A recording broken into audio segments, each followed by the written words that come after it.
বিধায়কের মুখে আঙুল, কিসের ইঙ্গিত লোকসভা ভোটের কুরুক্ষেত্র এখন ব্যারাকপুর। ইতিমধ্যে অর্জুন সিং ঘোষণা করেছেন যে তিনি বিজেপিতে যাচ্ছেন।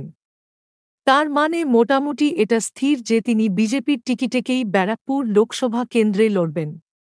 প্রসঙ্গত বুধবার তিনি পার্থ ভৌমিকের বিরুদ্ধে লড়বেন বলে ঘোষণা করে দেন। তাঁকে লোকসভা আসনের টিকিট না দেওয়ায় তিনি অপমানিত হয়েছেন বলে দাবি করেন।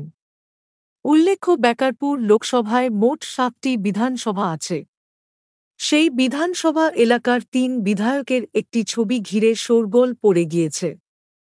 বীজপুর বিধানসভার বিধায়ক সুবোধ অধিকারী, ব্যারাকপুর বিধানসভার বিধায়ক রাজ চক্রবর্তী এবং জগদ্দল বিধানসভার বিধায়ক সোমনাথ শ্যাম। ৩ জনের মুখে আঙুল। ছবির ক্যাপশন, নীরবতায় বুদ্ধিমান ব্যক্তিদের আসল পরিচয়। ছবিটি সমাজ মাধ্যমে আপলোড করেছেন সুবোধ অধিকারী। ব্যারাকপুর লোকসভার অন্দরে কান পাতলে শোনা যায় সুবোধ অধিকারীর সঙ্গে আদায় কাঁচকলায় অর্জুন সিংয়ের। আর সোমনাথ শ্যাম এবং অর্জুন বাবুর সম্পর্কের কথা এখন সবাই জানেন। ইদানিং দুজনের বিরুদ্ধে সময় পেলেই সুর চড়িয়েছেন। শুধু তাই নয়, সোমনাথ শ্যাম দিদিকে চিঠি লিখেছিলেন যেন অর্জুন সিংকে টিকিট না দেওয়া হয়।